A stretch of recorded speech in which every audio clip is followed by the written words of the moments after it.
Ngayong Wednesday, kita naman natin kahit nandito pa lang tayo, wala pa. 3 span pa rin yung kulang dito.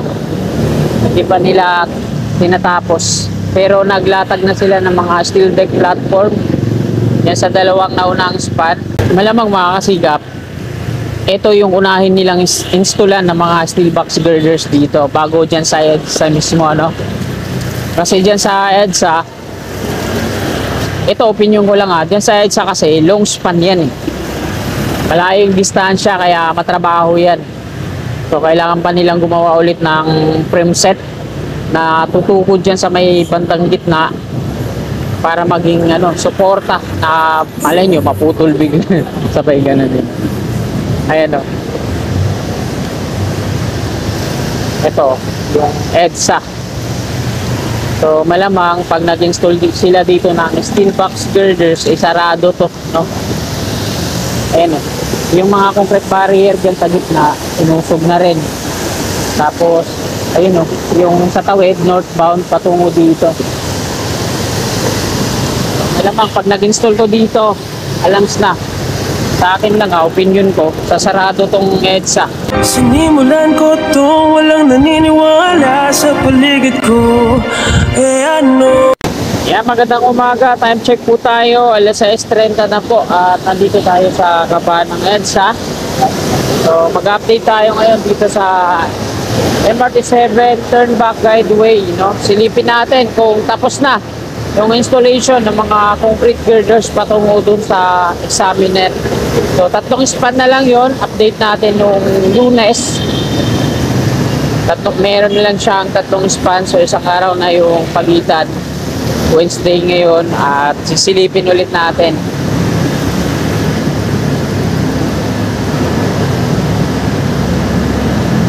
Pasok na tayo dito sa West Avenue. Yun, mukhang may balak na silang mag-install dito ng mga steel box girders. Andito na, nakapwesto na yung crawler crane. Ayan. So ito na yata yung next na installan nila ng mga steel box girders. Ayan o, nakapwesto na dito yung malaking crawler crane na to. Dahil nandun na sa northbound at sa patawid nila dyan. So unahin yata dito yung nakatawid na bago yung sa EDSA mismo, kasi sa EDSA matrabaho yun, long span yun eh. Maglalagay pa yan sila ng frame set na gawa din sa I-beam, magpoprotekta sa gitna mismo. Dahil maaga pa, saan kaya sila nagbi-meeting?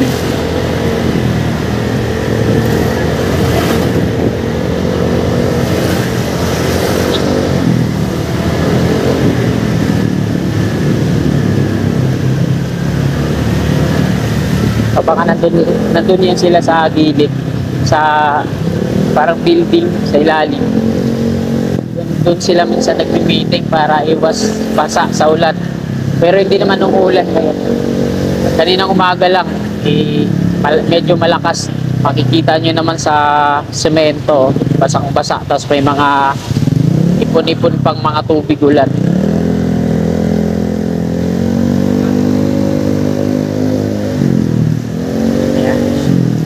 Shout out sa lahat ng mga kasikap natin, magpa-Luzon, Visayas at Mindanao, at sa mga kasikap natin dyan sa abroad, mga OFW, immigrants na nakasubscribe sa atin, at sa mga hindi din. Shout out po sa inyong lahat, magandang umaga.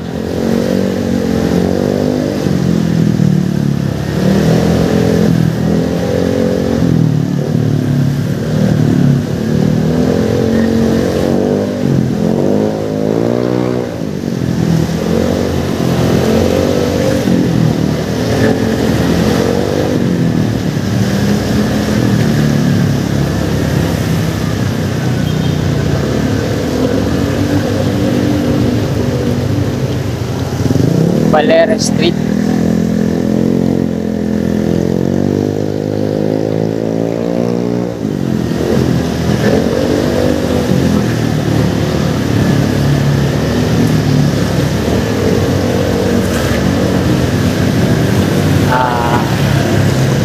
Ngayong Wednesday, kita naman natin kahit nandito pa lang tayo, wala pa. 3 span pa rin yung kulang dito. Hindi pa nila tinatapos. Pero naglatag na sila ng mga steel deck platform. Yan sa 2 naunang span. At nandito na nga nakapwesto din yung isang roller crane dito.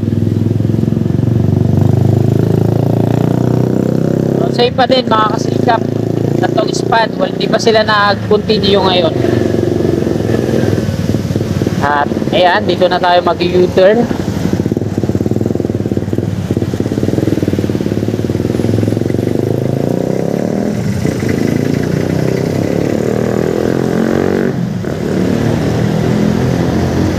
Ayan, wala dito sa dulo. Yung pangalawang span. Pangatlo.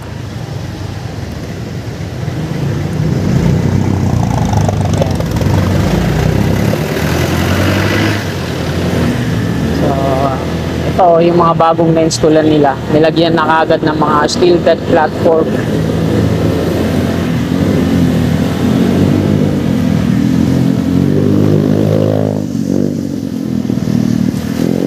Yan. Araw po ngayon ng Miyerkules, ika-10 ng Disyembre, taong 2025, alas 6:30 ng umaga. At ito po ngayon yung update. So, 3 span pa rin yung nalalabik. Hindi pa tapos. At yung katuwang ng crane na nandoon sa dulo ay dinala nila dito sa ayan, dito sila nag-exercise. Exercise sila bago i-deploy sa kanilang mga assignment.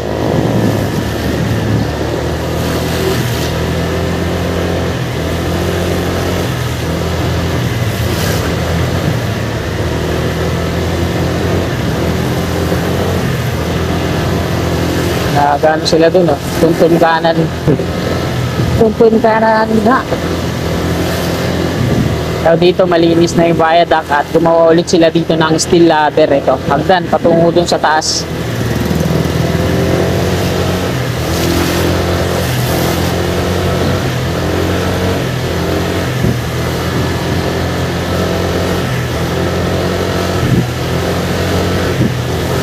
Ayan, nandito na ulit tayo sa dulo.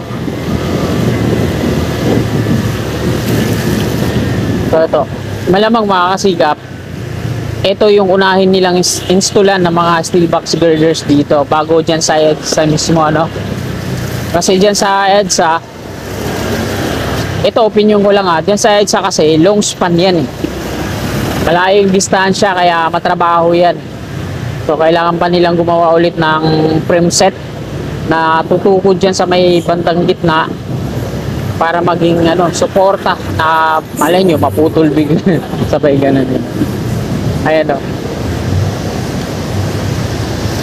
ito yung EDSA. So malamang pag nag-install sila dito ng steel box girders sarado to, no?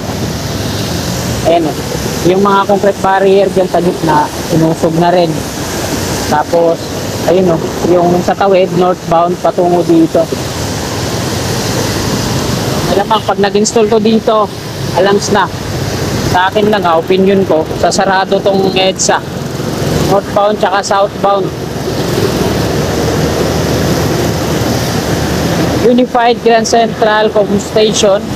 So itong update natin, ituloy natin hanggang dito sa may GMA Kamuning. Isilipin natin yung ginagawa ng mga dito, footbridge ng CMDC. Kung gumawa na ba sila dito sa southbound, kasi doon sa northbound talagang nakatawid na yung footbridge. So dito tayo sisilip naman sa southbound kasi may mga pedestal na yun kabilaan. Pag install na lang ng mga steel frame.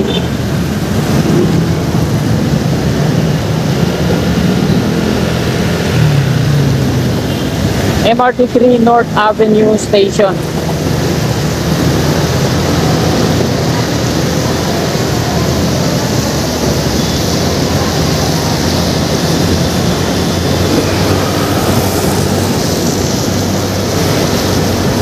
bus station na North Avenue.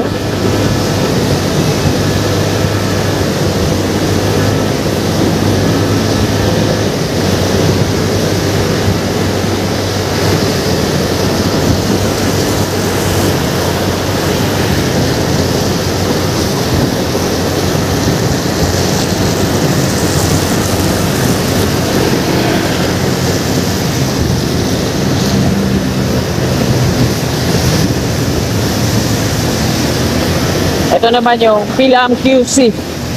So, gitna, kanan, kaliwa. May mga elevator yan, pero hindi siya gumagana.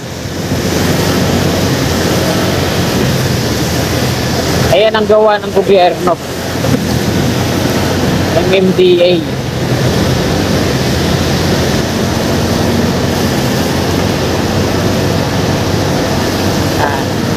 Quezon Avenue flyover na tayo. Yung subway dito sa kaliwa, contract package 102. Tagal na hindi tayo dito nakakapag-update Yan. Dito ako nagpalipad ng drone sa kanan natin na sumabit yung propeller ko sa kable ng kuryente at bumagsak yung drone ko. Sa awa ng Panginoon, hindi naman nasira.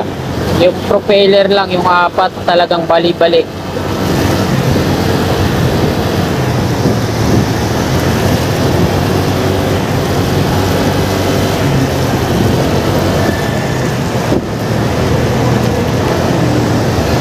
Quezon Avenue Station ng MRT3.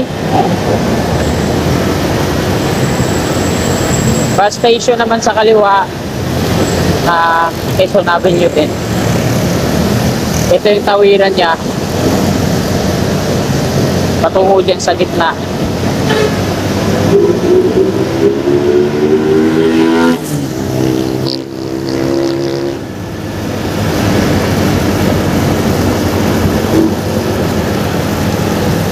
Mula sa may Guada patungong Pasay, aspaltado na yung pavement ng EDSA. Ito, di ba, no? Kita nyo naman parang rest-terraces yung pavement, bako-bako. Hindi pantay-pantay, no? Hindi kagaya dun sa may Guada to ano. Smooth lang yung biyahe kasi aspaltado na. Ito yung footbridge na i-demolish pag naging operational na dito, yung ginagawa sa may Kamuning bus station. Ayan, wala pa dito sa southbound, sa northbound pa lang. Ayan. Dito sa kanan natin, yung may bakod na rib type, may mga pedestal na yan sa loob, pati dito sa kaliwa. So hindi pa sila nag-install ng mga steel frame para sa footbridge mismo, pati yung columns. Ayan, bakit na tayo na GMA Kamuning flyover. So hanggang dito na lang tong video na to, mga kasikap. Maraming salamat po sa inyong panonood. Bago nyo sana lisanin itong video na to, baka pwede naman po ulit maglambing, palike naman po. At sa mga kasigap natin na hindi pa nakakapag-subscribe at willing po na sumuporta, yan, click lang natin subscribe dyan sa kanan. At yung katabi niyong bell, bell po natin para always updated po lagi tayo sa mga bagong upload. Maraming salamat, magandang umaga. God bless. Ulatan ko lahat ng mga blank